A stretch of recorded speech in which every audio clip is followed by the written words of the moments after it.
লাবণী, তোমার হয়েছে? হ্যাঁ, আমি রেডি।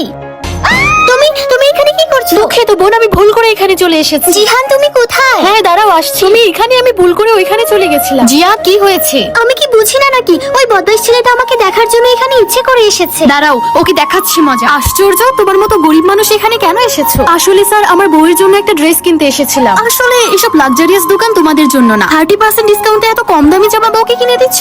গরিবের শখ দেখে বাঁচি না। একই তো হচ্ছে ফকিন্নি। আবার তখন আমাকে দেখার বাহানা করছিলে। আমার হাজবেন্ড কত টাকার মালিক তার সম্পর্কে তোমার কোনো ধারণা আছে? কম দামি একটা ড্রেস তো নিজের ওয়াইফকে কিনে দিলে। এক্সকিউজ মি স্যার, আপনারা কি এই ড্রেসটা কিনতে এই চান? নিন টাকা, তাড়াতাড়ি এটা পার্সেল করুন।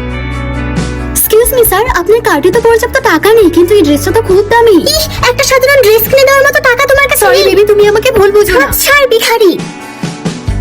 আমার হয়তো এত টাকা নেই, তাই আমি তোমাকে দামি দামি ড্রেস কিনে দিতে পারবো না। কিন্তু আমি তোমাকে সবচেয়ে বেশি ভালোবেসে আগলে রাখতে পারবো। আমি এইটুকুতেই সন্তুষ্ট, আমার চাই না এত টাকা পয়সা।